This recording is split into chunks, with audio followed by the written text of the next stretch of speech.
welcome to another episode of Eye on Horror, the official podcast of iHorror.com. This is Season 3, Episode 2, otherwise known as Episode 38. I am your host, James J. Edwards, and with me yet again, as always, is your other host, Jacob Davidson. How you doing, Jacob? Doing good. Nice cloudy Sunday. It gonna rain, as the guy on Family Guy says. This is good movie watching weather. We have the Oscars tonight, which is going to be exciting. But before we get into that, let's not forget our third co-host. I do that, don't I? John Correa. How you doing, John? Feel a little left out now. At least I remembered. No, I'm doing good. Was supposed to work today, and then gig fell through, so I got the day off. Rainy, cloudy day, so I'm gonna play video games. Maybe get some progress done on Resident Evil 2. Hell yeah. But let's be honest, I'm going to be playing Watum, which is the new game from the creator of Katamari Damacy. So, it is chaos incarnate, but the whole purpose of the game is making friends. Aww. That's the only way to describe it. It's pure chaos, but the main goal of the game is making friends. Just like in real life. Yeah, life is chaos. And making friends. Make friends.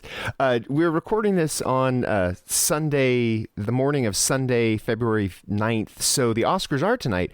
By the time this posts, you guys will know the winners. But what are you guys hoping for? I'm hoping Jaren for The Lighthouse. I don't think he will. I think Deakins will beat him. But I'm hoping Lighthouse gets best cinematography. Because, holy crap, what a great looking movie. I'm hoping Parasite wins Best Picture. It's a long shot because those jerks at the Academy can't seem to watch something with subtitles, but I don't think it's as long shot as you think it is because there's so much buzz around it, and it's pretty much a lock for Best Foreign Language. I mean, it's true. You can pretty much take that one to the bank. The only thing, like you said, the only thing that might kill it for Best Picture is the fact that it's a lock for Best Foreign Language, and the Academy sometimes, I mean, I think that's what happened with Roma as well. I think it was, although I would a million times rather have had Roma Best Picture than Green Book, but that's a different story. So I don't think it's as long shot as you think it is, but I do think that we're probably going to see, I would say probably 1917 for Best Picture. Probably. I would have picked any movie over Green Book. Yeah. I mean, I would have picked Bowel Movements After Taco Bell over Green Book. Dude, but TMI. That's just me. I'm pulling for Joaquin Phoenix for Joker because not only do I think that was the best performance of the year, but I also think that he has cool things to say once he gets on the mic. So never a dull moment. I hope Brad Pitt takes Best Supporting just because he is the only one of those dudes who does not already have an acting Oscar. He has a producing one for 12 Years a Slave, but that's crazy to think that Brad Pitt has never won an acting Oscar. I'm still in amazement that Joker has as many nominations and as much buzz as it does. Again, I don't hate the movie. It's a good movie. Just like, damn, talk about just like overhyped in my book, at least. I know there's going to be people that differ in opinion, and that's perfectly fine. I think it was hyped just fine. I mean, I really liked it. It's not my favorite movie of the year. I think it was my number 8 when I finally finished my top 10. I enjoyed it, but I think it's hyped just fine. I know it does have a lot of haters, though. Yeah, but I see both sides. But hey, any movie with lovers has haters too. But hey, I'm just more disappointed because I rewatched Lighthouse, and yes, I did finally see 1917, and it's beautifully done, the camera work, but Lighthouse, just watching the special features and what they had to go through and what they got, like, was just pure beauty. And especially taking a lot of grip and gaffing gigs lately, like, just really appreciated the lighting that was going on with the Lighthouse. What 1917 did, Birdman did a few years back too, and some argue Birdman did it better. I don't know if I'd say that because 1917 is an achievement. Yeah. But what Lighthouse did, I don't know if I can think of anything that is that distinct looking. I mean, I can think of other movies that are that distinct looking, but not in that way. Yeah. So, I mean, as a cinematography achievement, I think it's more creative. So, I don't know. We shall see where we end up I'm not even going to talk about the actress noms because Lupita Nyong'o deserves both awards for lead and supporting because she played 2 characters in Us. Yes. But That would have been great if she got double nominated. the whole cast should have. And reprising her role for Halloween Horror Nights that one time. Remember that? Oh yeah, how could you forget? Oh man, what I would have given to be there and to get personally scared by Lupita Nyong'o. That would have been great. Yeah. Cool.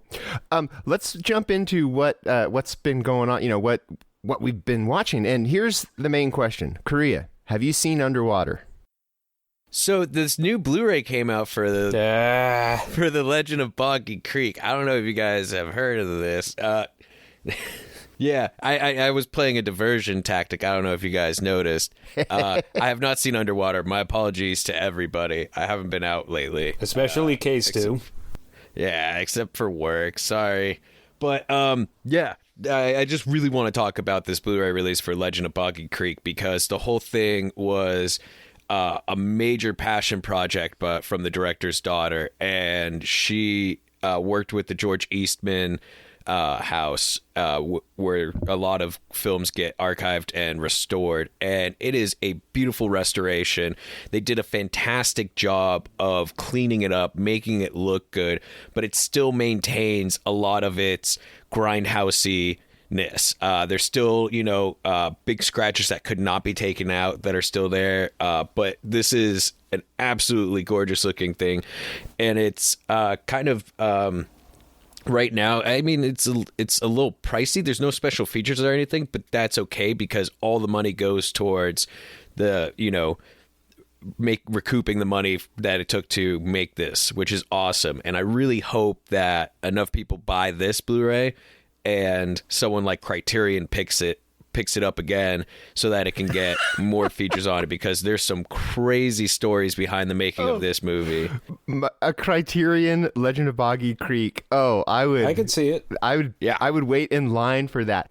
I remember when the Scream Factory edition of The Town of the Dreaded Sundown, which is the same director, Charles B. Pierce, came out, and I remember watching it and I was like, okay, this is way too clean for this movie. This movie should not look this good.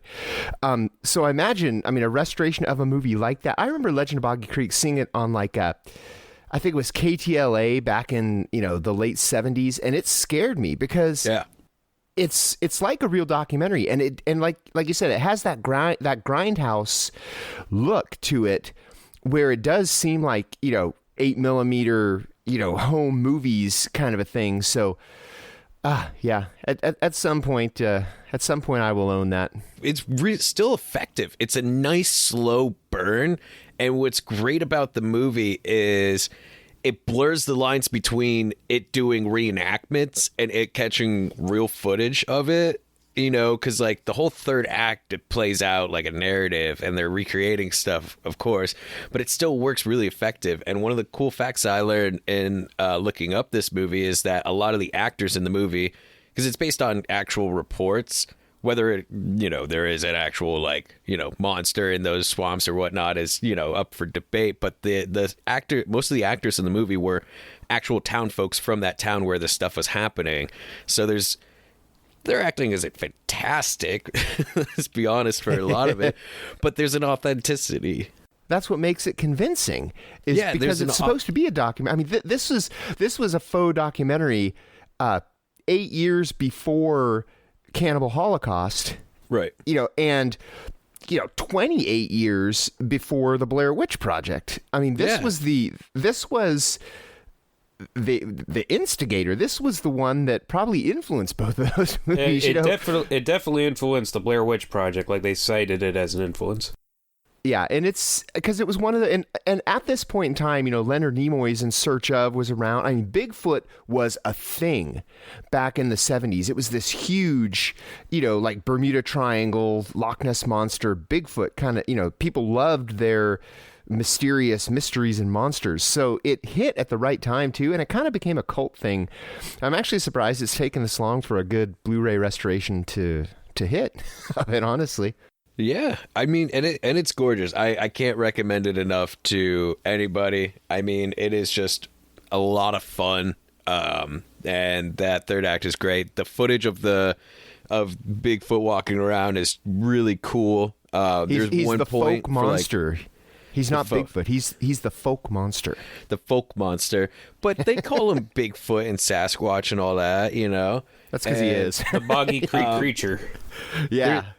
But what's great also is because I also know that there hasn't really been a home release for it before, so you can actually pause on this, and the 2 seconds where you can fully see the face and see that it's an ape mask with the eyes cut open a bit more, and it just makes it even better. You know, I had it on VHS back in the day. Was that? I wonder if that was like a rental that I happened across from, you know, like secondhand or something.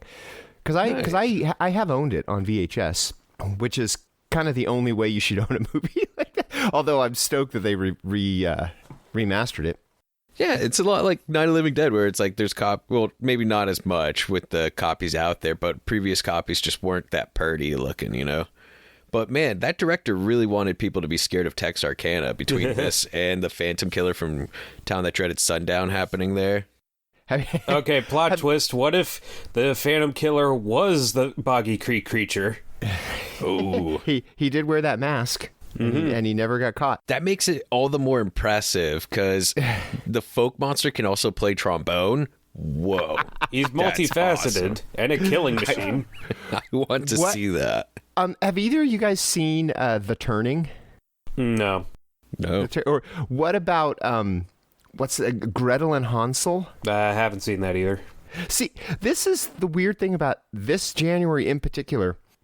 Underwater has been the only horror movie that they've actually screened for press, at least in my market, because there was Black Christmas and then The Grudge and then The Turning, which the fact that none of us have even seen it, much less whether or not we're going to like it or not, you know, says a lot that, you know, the same thing with Gretel and Hansel, although I've heard Gretel and Hansel is actually pretty good. The Turning, I've heard is, you know, and this is secondhand, I haven't seen it, I've heard is just a whole lot of who cares, you know, we don't need another Turn of the Screw adaptation. But anyway, so this has been a weird January where they're not showing stuff to critics, and I don't want to say that the movie's performances at the box office are suffering because of that. It might just be because none of them are really that good at movies. But I mean, Underwater they showed for critics, and that got pulled from theaters pretty quick too. So who knows? But it shows a lack of faith in the movie when they kind of keep it a secret like that. And Fantasy Island is shaping up to be that way too. There's nothing on the books for that, and it opens next Friday. So makes me a little nervous about it, but it seems like such a cool concept. Yeah, and with The Turning, like as a lot of people pointed out, that a lot of stuff in the trailer actually didn't happen in the movie. I remember when I saw Paranormal Activity 3, not a frame of that trailer is in the movie. And because there's always a date stamp, because that's the one where they were on VHS. There's always a date stamp. And I remember one of the dates in the trailer was actually my birthday. And when that date passed in the movie, I'm like, wait, they didn't show that. So that's what kind of got me thinking. I'm like, oh, they're being sneaky. So then I stopped expecting stuff. So, I mean, that can be kind of cool when they throw you a curve like that. But the trailer of The Turning looked good, though. So maybe that's the problem.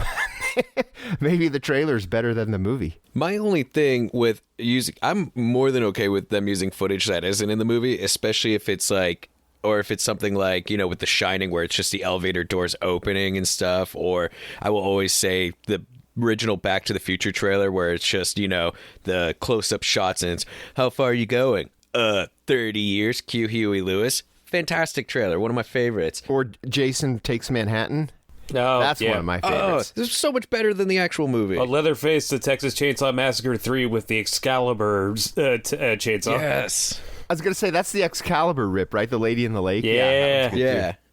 But I will never forgive Robert Rodriguez for tricking us with the trailer for Predators with that one shot of Adrian Brody, where in the movie it's just one of the 3 dots on his head, but in the trailer it goes doof, doof, doof, doof, doof, doof, as like dozens of them appear on him. Oh, yeah. Because that was the coolest thing ever, and that's all I ever wanted, and then it didn't happen, and it's like, how can you tease me like that? Sorry, Robert Rodriguez, I love you, but god damn it. So something that kind of horror adjacent, but it is something that is actually doing real well. Birds of Prey. You guys seen Birds of Prey? Yes. What did you think of Birds of Prey? I loved it. it was just so much fun. You know, it was very kinetic, and the characters and cast were really good. Like, I personally loved Ewan McGregor as Black Mask. Like, a friend of mine put it best that he was a 1960s Adam West Batman type villain in an R-rated movie. So, because he was just so over the top and hammy, I loved it. Love is a strong word. I liked it a lot. It is a lot of fun, and that's pretty much all it is. It's just it's almost like a live action cartoon, because the characters are so flamboyant, and I almost feel like there's this constant Harley Quinn voiceover narration throughout the whole thing, and I'm wondering if that was a studio note because maybe they needed to explain some things. Of course, it may have been written that way because they needed to explain some things. You know, it seemed kind of tacked on though. But the fight scenes it's somewhere between like Atomic Blonde and like Sucker Punch, because it's they're real visceral, but then there will be like this humor to it, like they're in the middle of this big fight scene, and Harley Quinn will go up to Black Canary and goes, "Hair tie?" And she goes, "Thanks." And she ties her hair up. And then they continue kicking ass. It's a fun little... I'd say more, yeah, it kind of gave me a Scott Pilgrim vibe. Yeah, that too. Yeah, that as well. Yeah, I mean, it's not... it's way better than Suicide Squad. Oh, yeah. Way better than Suicide Squad. But, you know, it might be my favorite DC universe movie, actually, which, you know, Wonder Woman and Aquaman were both really good, but I mean, the bar is set. Shazam? Yeah, hell yeah, Shazam. You know, I have not seen Shazam, so... I will die on that hill that Shazam is the best DC movie so far. So I should say, of the ones I've seen, yeah, Birds of Prey is my favorite, because I have not seen Shazam, so good point. Anyway, so Korea, now you have two, Birds of Prey and Underwater, although Underwater's out of theaters. You really... Is it? Did I miss the boat my on that chance? one. Yeah, you might have missed out. Pretty sure. This is what happens every time I start a new show. I miss everything. I saw Underwater 3 times in theaters. Yeah, there you go. So he saw it enough for you. What else has been going on?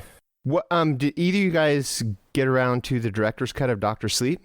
Not yet. I started it, but I got about halfway through before I had to go to bed for work. I'm being a real party pooper. I'm sorry, guys. I got through it. And honestly, I mean, and it's been a while since I've seen Dr. Sleep. I didn't notice too much. There's one incredible scene, and actually you got to it, I'm sure, because it's pretty early on. It's when Abra is practicing her piano, and then her parents come back in, and she's psychically playing the piano. Did you get to that scene? Yeah, that was new. Yeah. That was really cool, I thought. But most of it is just like character stuff. Like they go a little more into Abra's parents with a lot of this stuff. Yeah. They basically, you get to know the characters a little bit more.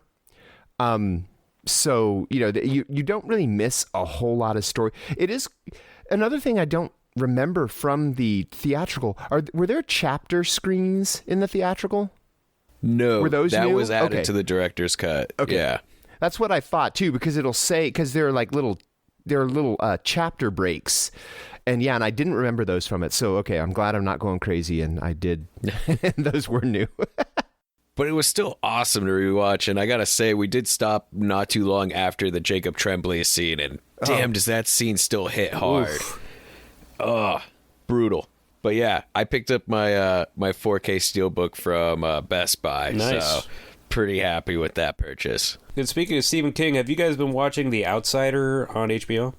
No, I'm still catching up on Watchmen. I did finish Watchmen. Loved Watchmen. Also, I got through The Mandalorian as well. Oh, I still got to watch that. But I have not gone to Outsider. But yeah, if you guys like the Dr. Sleep, you guys got to check out The Outsider, because it is like one of my favorite shows on TV right now, and it really captures the Stephen King vibe. Like, I haven't read the book, but it is a really great procedural, and Jason Bateman is really great in it.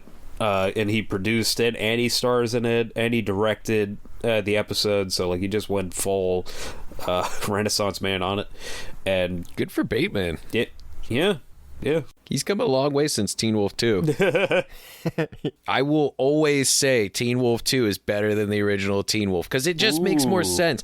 Why a werewolf would not be better at basketball. It would be better at wrestling. It just makes way more sense. That's true. Fight me. Whoever wants to disagree that werewolves would be better at basketball than wrestling, I will fight you on this hill. Let's move on. We kind of foreshadowed our topic when we talk about Fantasy Island a little bit, but there's that Fantasy Island movie coming out, which we all know, which we gave away passes to see. If you are in the San Diego area and you weren't paying attention, you lost out because those were already given away. But you should still go see Fantasy Island. And it kind of got us thinking about TV shows that have been turned into movies like that, and mostly with a horror twist as well. Because Fantasy Island, the show, it got a little spooky, but it wasn't really a horror show. So it got us thinking about ones that had been, and also ones that we want to see that way. So let's start with, what are a few that have been turned into? I mean, there's the obvious Kolchak the Night Stalker.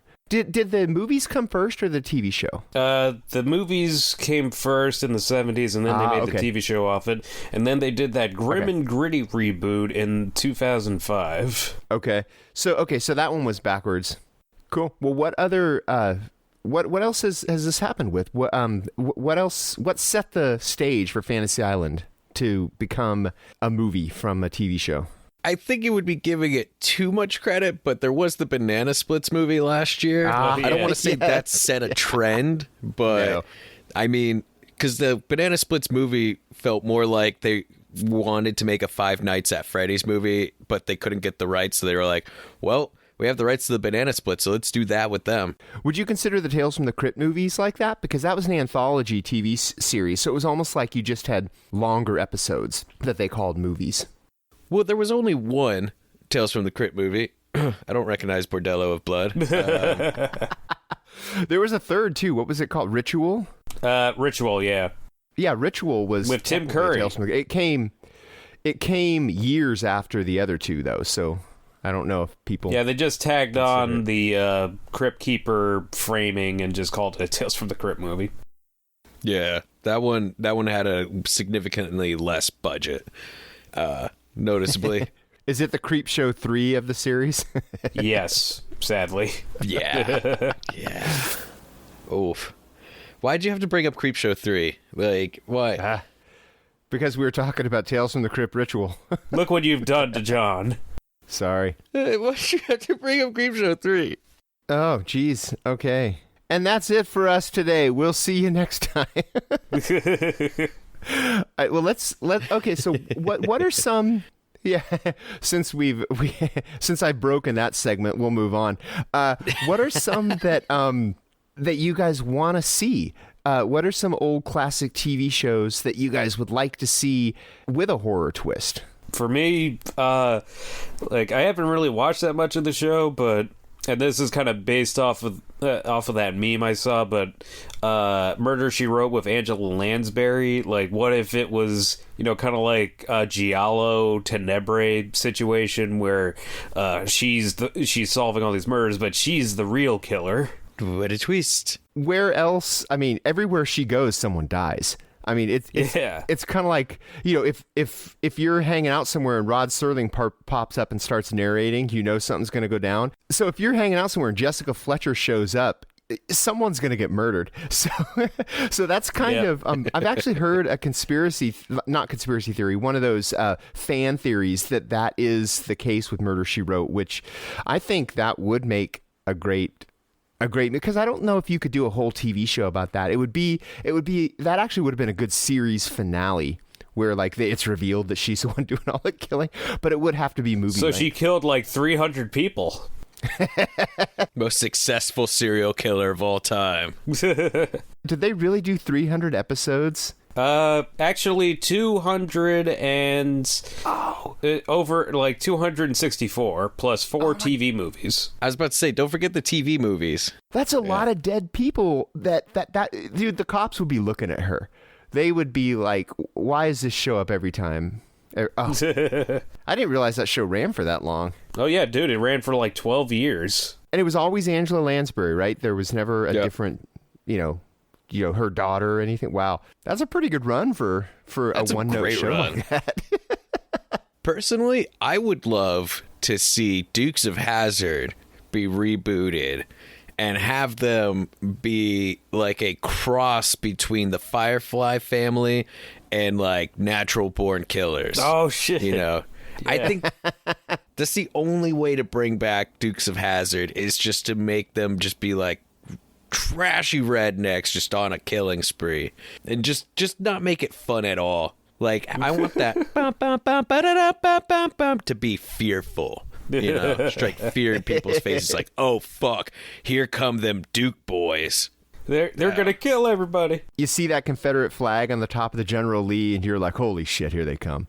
And it's painted in blood. That's just most of America now. Painted in blood. True. But the car has to be the same. It has to be the same car. Oh, yeah. But like rusted out, and like it's the same car, same design, but it's like old and beaten up, and it's like that car has clearly hit a few people, look to it. And put some skulls on it, like human skulls, like just taped to it. Just adorned to the General Lee. Yeah, or wait, it's like a Leatherface thing where it's like they got like the interior seating is made out of human skin. Let's do it. Let's get this greenlit. Yes, you heard us, Hollywood. We got something here. I think I would like to see a horror version of Alf. Ooh, because okay, so you got this alien. He crashes in their garage. He already eats cats. Yeah. Or tries to eat cats. I don't know. I think they always thwarted him. Did he ever eat an actual cat? I think that they always... How do you know he liked him if he never got one? But anyway, he already has these murderous impulses. So what's to say that he's not killing people? It could be like an extra thing where, he's just about to say extra. Yes. Oh, shit. He's going out and he's just murdering people in horrible ways. And the family's covering for him because he's their friend now. That would be a nutso. That's the gritty reboot I want to see. Or they have like some like connection to him where it's like they feel responsible to try to like make him good or something. Yeah. Try to redeem him. Try to redeem Extra. Now, I love the idea of a gritty Alf, and I love that idea. First of all, shout out to Vinegar Syndrome for putting out Extra 3. Thank you. Oh, man, I got to get that. People, you. But I have an alternate pitch for Alf. So, picture this. Alf, but Shadow of the Vampire. The whole movie takes place on the set of Alf, but Alf is an actual alien. There's no real puppet or anything, and it's just the cast and crew being constantly terrorized by this evil cat-eating diva alien. So it's actually a real alien? It's a real alien that they use on the set of Alf, yeah. But they can barely control him. It wasn't a puppet, it was an alien. Yeah. But the show is such a hit that they can't change it. Exactly. Like it was supposed to be like a one-off, like, oh, let's make a show that's bound to fail because we need to, like, tax reasons, like it's the producers or something. And then all of a sudden it's a hit and they're like, fuck, we have to keep making this show with this alien. We can't replace. They try to maybe there'd be like one part where they try to replace him with a puppet, and then the alien Alf comes in and eats the puppeteer and stuff, and they're like, fuck, we're in this, and it's like a huge. They have to cover it up, but they have to keep making the show, and like they're like, yeah, we use these techniques to like hide the chains to keep them from eating the cast members. You've thought about this one. You listen. It's all set up. I've been pitching this for years, and Hollywood just keeps saying, what? You want to do what to Alf? And I'm like, listen, it's going to be great. They just don't get it, John. They just don't get it. They don't. Speaking of puppets and the banana splits, let's go here. Actually, this is another fan theory that I've heard about. What about the dark Sesame Street movie where like here's the fan theory is that the reason there are always different kids on Sesame Street is because there's a freaking vampire on Sesame Street, the Count, and they have to keep feeding him with new blood. I think That's a fantastic idea as long as you don't call it Sesame Street. That's, Sesame Street's an untouchable name, I would say. Got it. Okay. But that would be... It makes sense. How much of that set is filled with monsters? Like, You don't even need to use the count because you have this grouchy old man who lives in a trash can. He just screams kidnapper. You have Cookie Monster. The name, it's right there in his name, Monster. He's a cannibal. And Big Bird, that bird has to eat a lot, including people.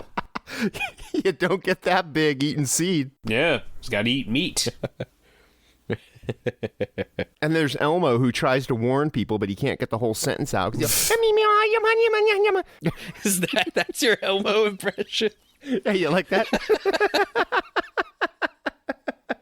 It's a great Elmo impression. I'm available, Sesame Street, if you ever need a new Elmo voice. He also does parties. Hey, you guys didn't hear me? Me, Cookie Monster. That would work. I love to count. Count the bodies. God. One body. 2 bodies. How many bodies does it take to make a massacre, children? 1 body. What else we got? Yeah, I got one, like Legends of the Hidden Temple, but like, you know, when those kids go through the obstacle course, like it's actually filled with death traps and they're being sacrificed to Olmec. It's not a game. Yes. It is not a game anymore. It can be like the Running Man. Yeah. Yes. And the slime is acidic. Oh, yeah. And like if you don't solve the Shrine of the Silver Monkey, like those, like you get ripped up by that silver monkey. This summer, get slimed to death. Bum bum. I love it. I want more Hidden Temple anything. Like I miss that adventurer genre. We don't get too many of them these days like that, right? No, not really. I just want to see like, you know, some, you know, arrogant white dude just like going to like ancient places and like thwart death while like dozens of people who like are just background get taken out by booby traps and stuff. That was a fun genre. Yeah. Any shows like something like Newhart where there's somebody running a hotel, that would open itself up for lots of fun. You know, of course, anybody running a hotel, you can make your guests disappear. So, you know, you have your handyman, you have your the maid. I mean, there's this team of people that could be murderers or, you know, cannibals or whatever. Ooh, what if it's? I love this idea. Ready for this? It's the story of H.H. Holmes's murder hotel, but done in the style of Fawlty Towers. No. And John Cleese could play H.H. Holmes. Think about it. It's just like, we have to build this hotel. The World's Fair coming. And like half of it's a mishap. And like, it's just everyone's like, I don't understand why no one's checking out. Why is no one checking out? Who do we charge when they don't check out? Yeah. And just H.H. Holmes like, oh, well, you know, they left, you know, at night, you know, when nobody was around, and don't check the room, you know, I'll take care of that. H.H., I was trying to clean this room, and I ended up I found this weird door. I don't know if you know about this door, but it leads to a room where there's nothing in it, and I fell through the floor. Why was that built like that? Oh, you know, that's nothing. That's just a new feature, you know, still working out the kinks. You know, just, why don't you meet me in the back by yourself and we'll discuss this further. Oh, okay, yeah. As long as you tell me how to make such an awesome mustache. Wait, I got one more. Imagine the Love Boat, but they go into like the Bermuda Triangle or something and get attacked by sea monsters. So you got like the Love Boat with like the cast and crew and like maybe some celebrity guest stars. Like I guess at the time it'd be like Paul Lynde and Burt Reynolds or whatever, and then the friggin' giant squid monster from Deep Rising attacks. What if it was like a weekly thing? Like the Love Boat just keeps going to the Bermuda Triangle and terrible things just keep happening to the guests, and they're like, well, we lost Burt Reynolds. Tune in next week when we have Angela Lansbury on. You know? I think that would just be funny. Just like, it's like, we probably should stop going to the Bermuda Triangle. Yeah, but ratings. You know, the every sitcom always has one neighbor who always like just basically doesn't even ring the doorbell, just walks in, like Lenny and Squiggy on Laverne and Shirley, or Skippy Handelman, Family Ties kind of. What if the people who like Lenny and Squiggy pop in, every time they pop in they have a body, and the girls have to help them, like whoever that neighbor is some kind of weird serial killer, and because they're friends with the Kimmy Gibbler always shows up at the Tanner house with like a body over her shoulder, and they have to help her get rid of it. That could be an every week thing. That would truly be a full house. Full house of bodies. Full house of 1,000 corpses. Oh. Yeah. I'm down for that reboot. Yeah. Get Rob Zombie on it. We're giving Rob Zombie too much work now. Do you guys remember that show It's a Living? No. About the restaurant. There was a restaurant, and it's basically about or actually Mel's Diner could work too for Alice. What if they were cooking people? Ooh, Blood Diner. Ooh. Yeah, you have like a blood diner kind of a deal. You could almost put it as like a reboot of Two Broke Girls with that concept, where it's two broke millennials working at a restaurant where they cook people, and it's like, oh no, you can make all your millennial jokes at the same time about it too. It's like, oh, I want to quit this job, but it pays well, and I have to pay my student loans and afford avocado toast. And people are delicious. Yeah, well, that's it. Yeah, it starts off as an accident. They accidentally kill someone who gets into, and they're like, oh, we can't throw this. We can't afford to throw away this chili. So they serve it, and everybody's like, oh, this chili's the best chili I've ever had in my life. So as soon as that body's gone, they have, we got to go out and kill more. So it's Little Shop of Horrors meets Two Broke Girls. Two Broke Girls, but with cannibalism. I'd watch that. Greenlit. Someone pitch it, yeah. And funny story, Bob's Burgers, like the original pitch for the show, they were actually cannibals. Because, that first episode, like, Louise starts a rumor that they serve human meat. Well, it turns out in the original series, it was going to be kind of a Sweeney Todd situation where Bob actually did kill and cook people, and also they had a pet wolf. I'm glad that show didn't end up like that, but I also really want to see that show. Yeah, imagine that timeline. Did you guys ever watch Quantum Leap? Yeah. Oh, most terrifying ending ever. It just title card, and he just kept leaping. He never returned home. What if he was an assassin, and every time he leaped, he, in order to leap again, he had to kill some target. He was given a target. Ooh, that's awesome. That'd be cool. And like you could see like the history stuff, and like the big 2-hour season finale is the JFK assassination. That they actually did that on the show. Yeah, but he wasn't the assassin. What if he was the grassy knoll guy? Ooh. And he was the one that shot the actual fatal bullet, because Lee Harvey Oswald was his patsy. Ooh. Yeah. That's a concept. I'm down. I got another one. This one's kind of an easy layup because the groundwork's already there. Saved by the Bell. Zack Morris, as we all know, if you've ever watched the show or watched the amazing Funny or Die series, Zack Morris is trash. I love Zack Morris's trash because he really is. What's beautiful about that is the guy who created Zack Morris's trash is now a writer on the reboot. Like, that's shit! So beautiful. Seriously? And so full circle. What? That's crazy. They're trying to make sure that Zack Morris isn't trash in the reboot. They're like, you called us in all our shit. But for real, like, yeah, that's the perfect person to bring him in.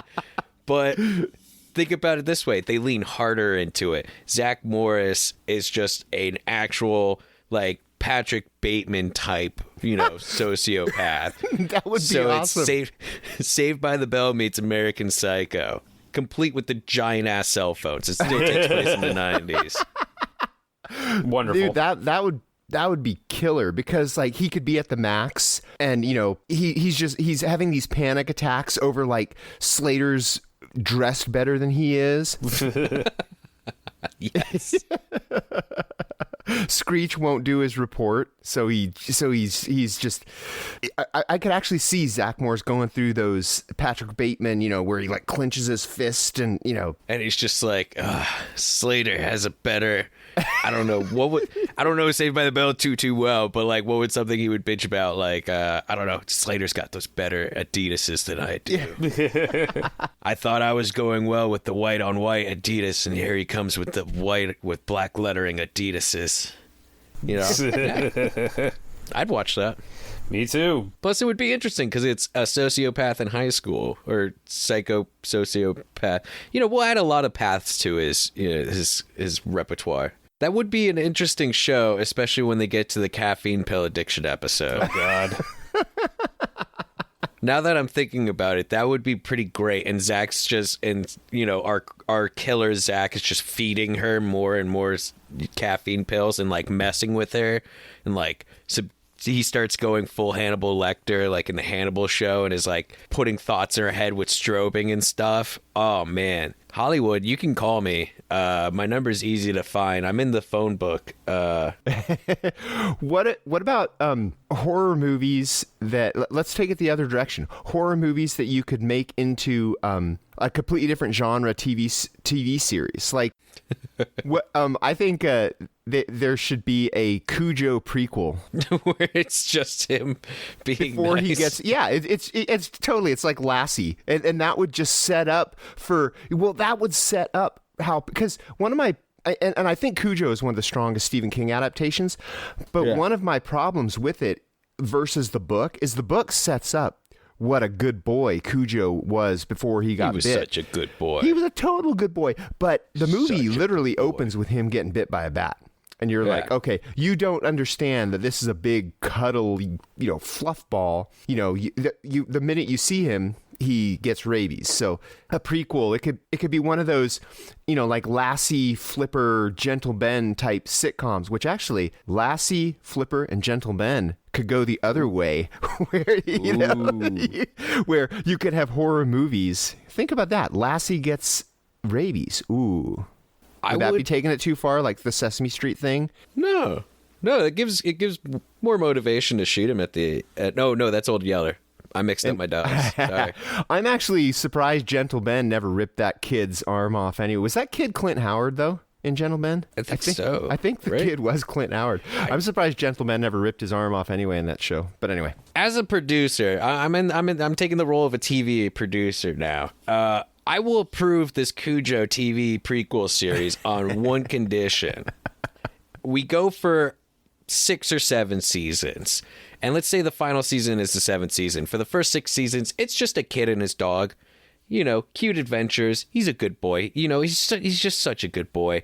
And then just like in the final 4 episodes, the rabies happens. And it just takes a completely different total.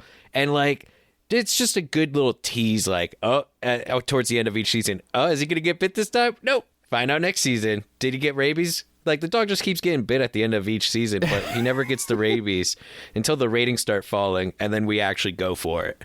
That's what they've got to do. They have to keep doing the This Is... Do either of you guys watch This Is Us? No. Okay, well, yeah, I do. Okay, so, yeah, take away my horror card if you want. But I'm not. Most of the whole first season, they danced around how that the dad dies. Spoiler alert for people who haven't even seen the first episode of the show. That the dad dies, but they dance around and they give you all these red herrings of how the dad dies. They can do the same thing with the Cujo thing. It's like here's where he gets rabies. Here's where he gets rabies. No. Here's where he gets rabies. Would be pretty great.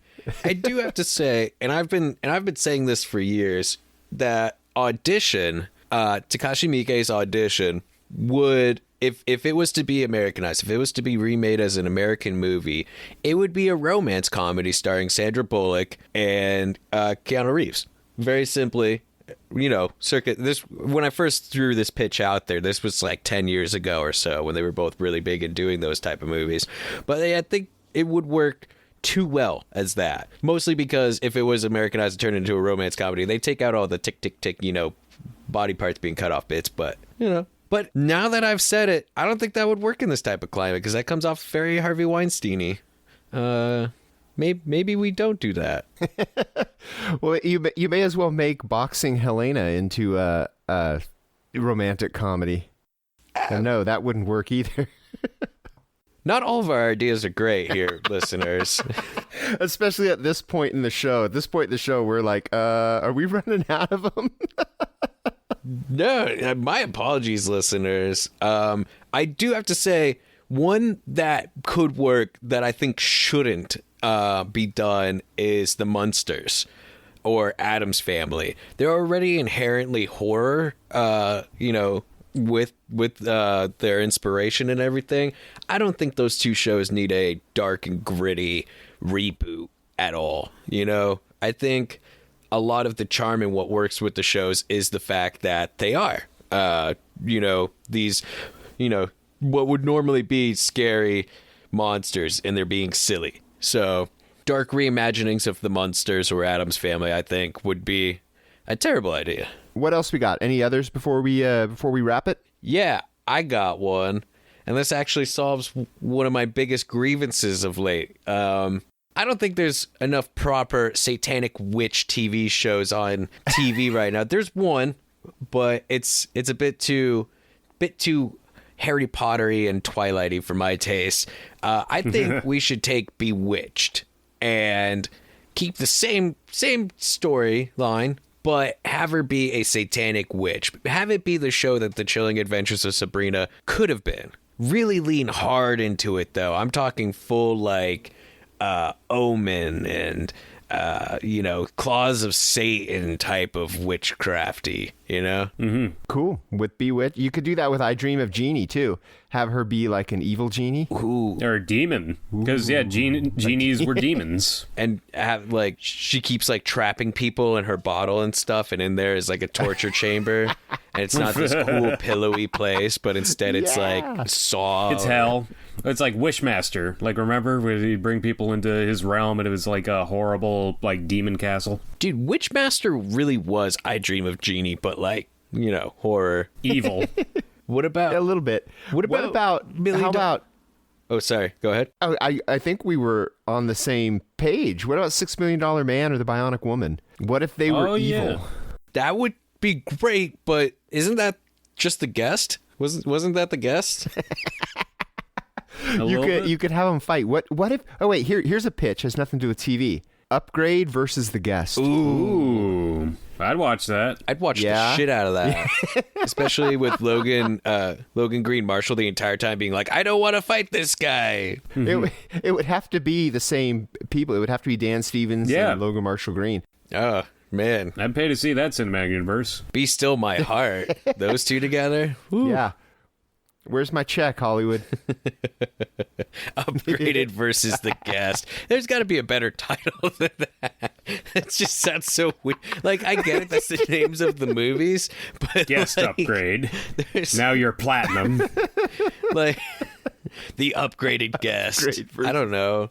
That would be like, it wasn't Freddy versus Jason. It was A Nightmare on Elm Street versus Friday the 13th. I mean, yeah. But listen, I love The Guest and I love Upgraded, but this conversation has just made me realize how generic those two name titles are. That'd be like saying oh yeah, let's have Underwater versus Deep Rising. It's it's just But they did have The Ring versus The Grudge, but wasn't it Kayako versus Sadako versus Kyoko? Yeah. There you go. With that one, it was the Ghost versus Ghost type. It was what it was, but we translated to The Ring versus The Grudge, But even The Ring versus The Grudge sounds a little cooler than The Guest versus Upgraded.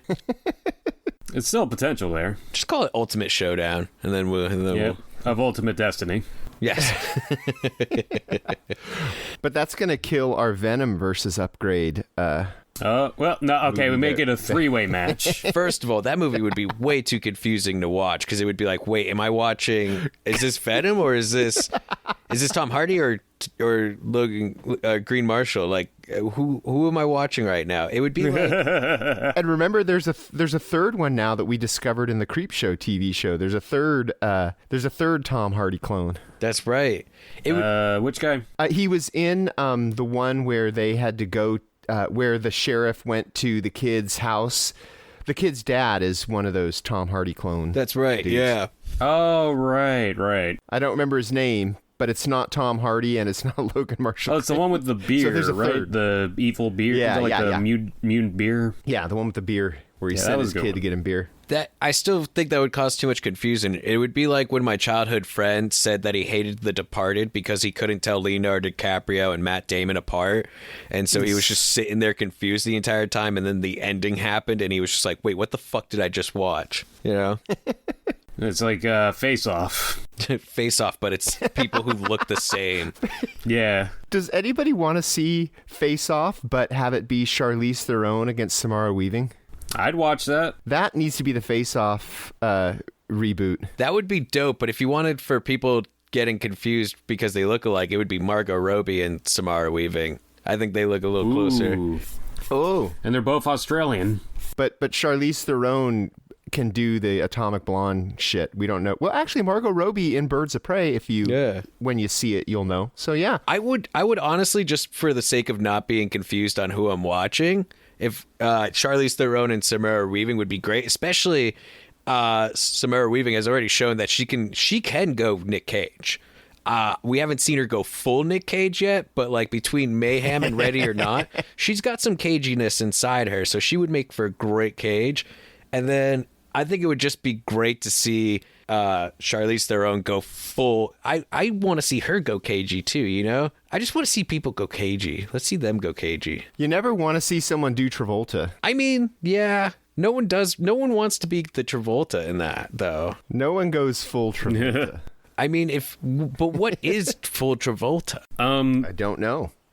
Although I do expect Weaving to go full Cage in that new movie she's doing this year, Guns Akimbo. Like she. Oh, like, yeah, she looks like she's gonna go like 100% on that one. Who is it? Is it Harry Potter? Is the Daniel other guy- Radcliffe. Daniel Radcliffe? Yeah. I call him Harry Potter. Yeah. I still call Elijah Wood Frodo. I mean, some things. Although I don't call Kristen Stewart Bella Swan, though. Or is that her name? Bella Swan? And Yeah. Asking the Twilight. wrong guy. maybe it's because I've never seen a single Twilight movie. But okay, final thoughts before we get out of here. Any last second additions to we've had a pretty good movie season and TV season happening. Yeah, with, I think we can bring back Thank God It's Fridays with this lineup, to be honest. I mean, Yes. TGI. We gotta pitch this to CBS and NBC and all that. Wholesome entertainment for the entire family happening here. I mean, we have the Killer Redneck Duke Boys, on at 7, followed by, Patrick Bateman, Zack Morris at 8. Zack Morris. Killer Alien Alf at 8:30. Prima Donna, Killer Alien Elf, Yeah. and his trapdoors. We'll actually have 2 Alf shows going at the same time, both ideas, one at 8 and the other one at 9. 7 Central. Yeah, followed by the Satanic Bewitched shortly after that. Yeah. So, and if anybody wants to buy these ideas off of us, you can just contact us on Facebook through Messenger. We'll be happy to further elaborate on any of these ideas, except for my one idea. That was a pretty bad one. Let's never remake Audition. Yeah, no, okay. it stands on its own. It doesn't need to remake. Well, I do want a romantic comedy of Boxing Helena, though, so... Yeah. Yeah, that would be pretty great. All right, let's get out of here. Thanks for bearing with us on this one. I guess I should apologize to the audience.